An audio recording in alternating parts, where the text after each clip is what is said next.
In the last episode, my girlfriend and I flew from Udon Thani to Phuket Island to stay on my best friend's 44-foot catamaran in the beautiful Bay of Nai Han. The first few days were awesome as we settled into boating life. But things don't always go to plan on a yacht.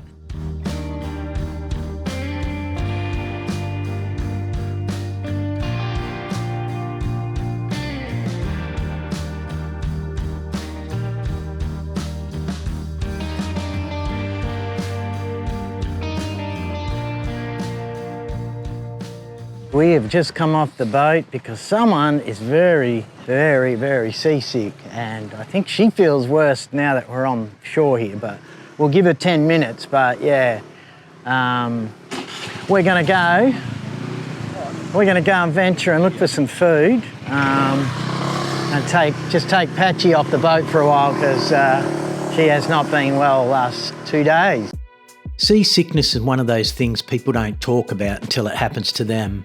It doesn't matter how fit you are, how strong you are, or how much you want to be there. For some people, the moment the boat starts moving, the body says no. When it hits, it drains everything. Sometimes the bravest decision isn't pushing through, it's knowing when to stop. The reality of boat life hit Patchy really hard, and sadly she got the worst seasickness I've ever seen. Alright guys, we got some sad news. We've got to send Patchy home. She's been very sick. I was hoping she wouldn't get this crook, but she's been getting pretty sick on the boat. So we have booked her a flight on Thursday, and I've got a hotel for 2 nights. We're gonna go and stay there tonight. Tomorrow night, she goes home on Thursday, and I'm going back to the boat because there's no point me coming all the way down here for 3 nights. Very expensive operation. Supposed to be our budget holiday here, but it's okay.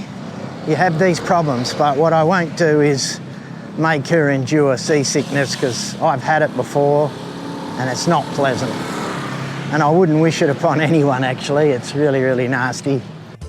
I found a decent little hotel called Thai Modern Resort, tucked away in the foothills of Geelong. I'll drop a link in the description. This time of year, Phuket can be very expensive, and finding a reasonably priced accommodation at the last minute isn't always easy. If you're not set on staying right on the beach or in a big resort, you can usually find something decent in the 1,000 to 1,500 baht range. If you plan well in advance, there are some great deals out there, but they're typically off the main tourist strip. I'd recommend looking around Geelong or the outskirts of old Phuket town. I love Phuket, I just don't love the hefty prices that come with beachfront and resort hotels.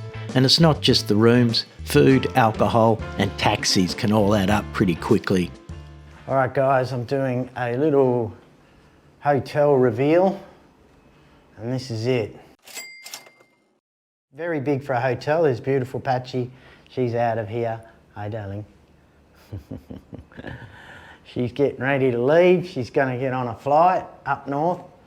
But yeah, you can see it's even got a little desk for me. It's probably one of the hotels that I've scored that had a little desk I can work from.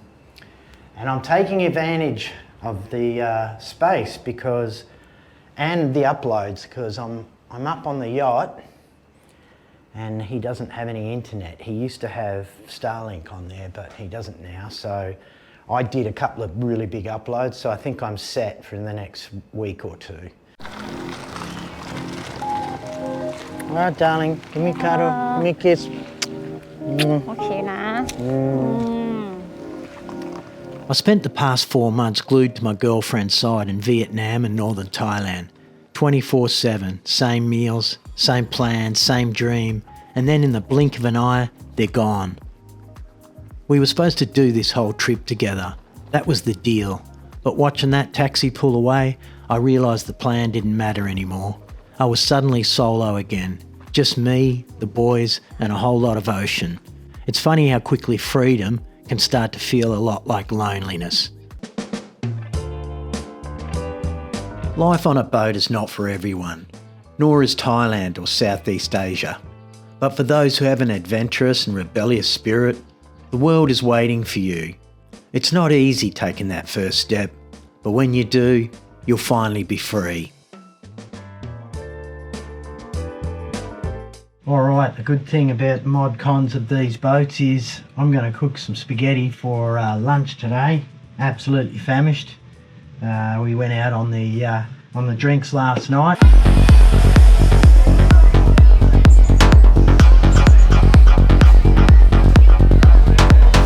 So I've worked up a hunger today, and I'm going to cook some spaghetti. Some Western food, something I haven't indulged in much since I've been down here.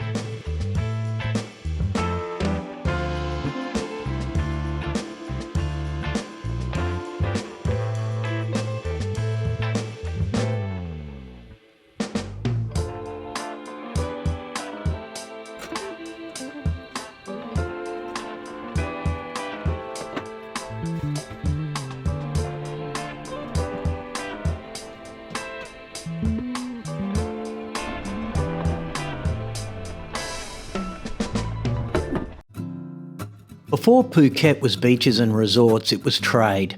Old Phuket grew wealthy on tin mining at a time when this island was not known for its tropical beaches, but for the riches beneath the ground. Chinese immigrants arrived to work the mines, bringing their language, food and beliefs, and leaving a culture that still shapes these streets today.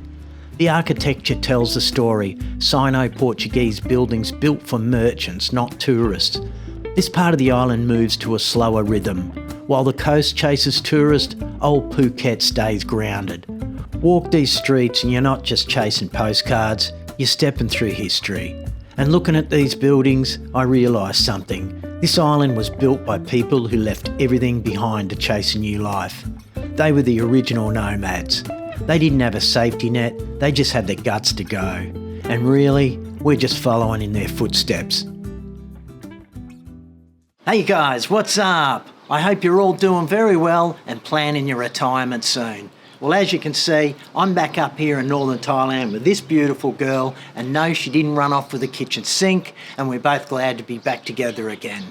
Now, I had an awesome time down there in Phuket with my old mate Paulie, but we'll be catching up with him soon in another country for some more yachting adventures, so stay tuned for that.